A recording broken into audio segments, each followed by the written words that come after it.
Welcome to the channel Easy Trick of Computer Science students, and as well as those students who learn something new in the computer science field and enhance your knowledge from the computer science technology. And this is the tutorial of the software engineering. The new series already started on this channel from the very previous days for the BCA, BTech, MSc Computer Science, MCA, MTech students, and also for the preparation for the GATE, UGC, NET, JRF exams also.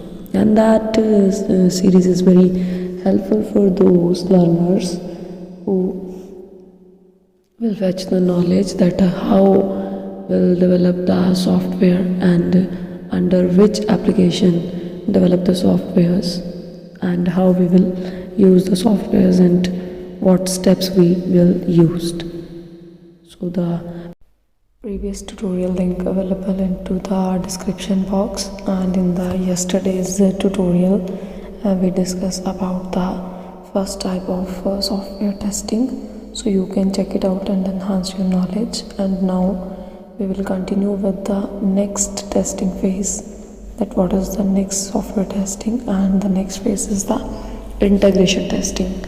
So the objective of the integration testing is to test all components with the proper program structure you can deal with in your software or in the project that has been dictated by the design phase. जो design phase में आप सब कुछ करते हो ना, उसकी integration testing की बात करते हैं. विद इन ग्रुप भी हो सकती है, और जो आउटपुट प्रोड्यूस होनी है उसके बाद डिज़ाइन के बाद जो आप प्रोजेक्ट को रनिंग मोड में लेके जाओगे और चलाओगे, उससे जो आउटपुट प्रोड्यूस होगी वो फिर कंबाइंड रिजल्ट्स जो आएंगे उसको इंटीग्रेशन टेस्टिंग बोला जाता है. इंटीग्रेशन टेस्टिंग जो है वो 4 टाइप से की जाती है. फर्स्ट होती है top down approach. Top down approach है कि आपने जितने भी SDLC के फेसेस देखे थे ना, आप इम्प्लीमेंटेशन से एनालिसिस की तरफ आइए. पूरा बन गया है, टेस्टिंग फेस करनी है ना, तो नीचे से चेक करना शुरू करो ऊपर की तरफ, तो टॉप डाउन. और अगर बात चेक दूसरी तरफ से करनी है बॉटम अप से, तो फिर आप स्टार्टिंग फेज से दोबारा सारा टेस्ट कर सकते हो 1 by 1 from the analysis to till implementation phase. Top down में implementation to till analysis phase. And sandwich is the combination of top down and bottom up approach. दोनों का जो काम है अलग अलग, कि या तो आप स्टार्टिंग फेज से दोबारा चेक करो, एरर रिकॉग्नाइज होती जा रही हैं तो फेज़ बाय फेज़ चेकिंग करो ग्रुप बना के, और जो पिछले फेज़ से आउटपुट आती है उसको नेक्स्ट फेज़ के साथ कंबाइन करके आगे की तरफ चलो. या फिर नीचे से चेक करना शुरू कर दो, मे बी कि डिज़ाइन फेज़ में ही आपको एरर रिजॉल्व हो जाए. वो टॉप डाउन अप्रोच भी कई बार बेस्ट रहती है. लेकिन अगर अलग अलग नहीं मिल रही तो आप दोनों के फेसेस लगा सकते हो. जैसे अपर पार्ट से चले और हम डिज़ाइन पे पहुँचे, हमारी आउटपुट रिकवर हो गई 100%, तो हम आगे नहीं जाएंगे. और अगर हमने इम्प्लीमेंटेशन से शुरू किया था चेक करना, तब भी हमारी डिज़ाइन पे मिल गई, तो तब भी हमें फ़ायदा हो गया. दोनों में आउटपुट अगर सेम आ जाती है, कंबाइंड आ जाती है, एरर आती नहीं है, तो वो सैंडविच एक बेटर टेक्नोलॉजी कहलवाती है. नाम देख लो सैंडविच का कैसे पड़ा हुआ है. जैसे सैंडविच आप मैनुअली रूटीन में एक ईटेबल थिंग है, खाने वाली चीज़ें की दो पर्टिकुलरली ब्रेड्स के बीच में कुछ लगा के जो भी मटेरियल आप खाना चाहते हो सैंडविच बनता है. ये भी वही है. ऊपर से ले लो इनपुट, नीचे से ले लो, सेंटर में एक आउटपुट आ जाएगी अच्छे से. 100% अगर रिकवर हो गई तो ये एक बेटर टेक्नोलॉजी बन जाती है.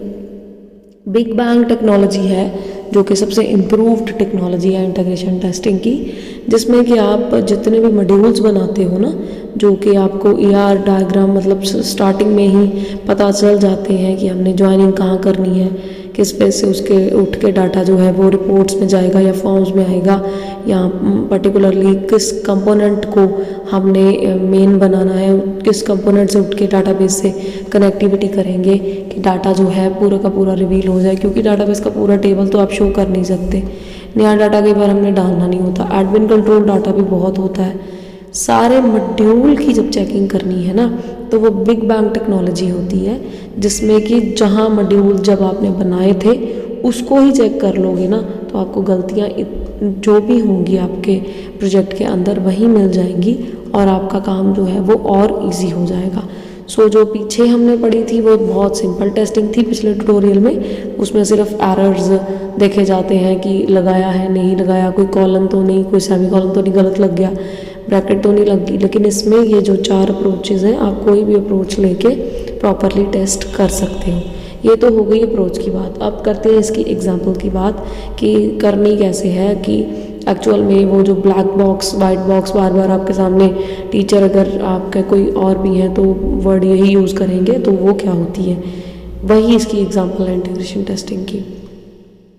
ब्लैक बॉक्स टेस्टिंग में होता है कि उसको हम यूज़ करते हैं वैलिडेशन के लिए, कि इंटरनली जो आपने वर्किंग की हुई है मैकेनिज़्म उसके ऊपर फोकस करो, आउटपुट के ऊपर फोकस नहीं करना। मतलब जैसे अप्रोच की बात की ना हमने, टॉप डाउन से चलते आ रहे हो, अब आउटपुट तक पहुँचे ही नहीं, ऊपर ऊपर फोकस कर गए जो सैंडविच में, फिर नीचे की तरफ फोकस कर गए, पहुँचे ही नहीं एग्जैक्टली लोकेशन पे, तो आपने ब्लैक बॉक्स टेस्टिंग कहलाती है, जिसमें सिर्फ आप इंटरनल मैकेनिज़्म पे देखते हो, लेकिन ये नहीं देखते कि आउटपुट क्या अचीव करनी थी। अगर आउटपुट भी अचीव करने की तरफ तो चलोगे, क्योंकि प्रोजेक्ट है तो आउटपुट भी एक बड़ी अच्छी आनी चाहिए, क्योंकि वेंडर को देना है या आपने अपने सिलेबस के अकॉर्डिंग टू यूनिवर्सिटी कॉलेजेस में सबमिट करवाना है अगर, तब भी ये बहुत ज़रूरी है। वाइट बॉक्स टेस्टिंग होती है वेरिफिकेशन के लिए, ये आपकी इंटरनल मैकेनिज़्म पे ही डील करती है, लेकिन इसका मेन मोटिव जो होता है आउटपुट के ऊपर होता है, कि इंटरनली मैकेनिज़्म जो चल रहा है, जो आउटपुट आप बोल रहे हो कि आनी चाहिए, यहाँ एज़ पर द रूल जो आपका गाइड इशू होगा उसको पता है कि प्रोजेक्ट में एक्चुअल आउटपुट क्या होनी चाहिए। अगर वो अचीव हो जाती है इंटरनल मैकेनिज़्म से तो वो वाइट बॉक्स टेस्टिंग का फेज़ होता है, और अगर आप अचीव करने की तरफ चलते ही नहीं हो तो फिर वो ब्लैक बॉक्स टेस्टिंग का फेज़ होता है। और कोई भी प्रोजेक्ट अगर सबसे बेटर दिखाना हो तो दोनों तरह से टेस्ट करो, इंटरनल मैकेनिज़्म विदाउट आउटपुट भी चेक करो और विद आउटपुट भी चेक करो। विद करोगे तो टाइप चेंज हो जाएगी, विदाउट करोगे तब भी टाइप चेंज हो जाएगी। और नॉर्मली सॉफ्टवेयर इंजीनियरिंग में ये क्वेश्चन सॉफ्टवेयर टेस्टिंग का बहुत बार आता है, और black box white box testing के ऑब्जेक्टिव टाइप क्वेश्चंस भी इन फ्यूचर अगर कोई नेट का यूजीसी का एग्ज़ाम है, गेट का एग्ज़ाम है, उसमें भी हमें मिलते रहते हैं। सो ये टेक्नोलॉजीज़ को अच्छी तरह से अपने माइंड में बिठाइएगा, नेम को, एक्चुअल वर्क क्या है, तो इन फ्यूचर भी जो स्टूडेंट इस ट्यूटोरियल्स के साथ जुड़े होंगे और अगर इन फ्यूचर वो भी यूजीसी नेट का गेट का पेपर देना चाहते हैं, या जो अभी भी ऐसे जुड़े हैं जो देने के लिए प्रिपरेशन भी कर रहे हैं, उनके लिए ये क्वेश्चंस बहुत ज़्यादा हेल्पफुल रहेंगे। सो टेस्टिंग का फेज़ है ही इतना क्रूशियल पार्ट कि उसको अच्छे से अगर किसी ने नहीं पढ़ा होगा तो प्रोजेक्ट जो है वो वैलिडिटी में चेक में क्रॉस नहीं करते। सो इसलिए इनको अच्छे से ट्यूटोरियल्स को करिएगा।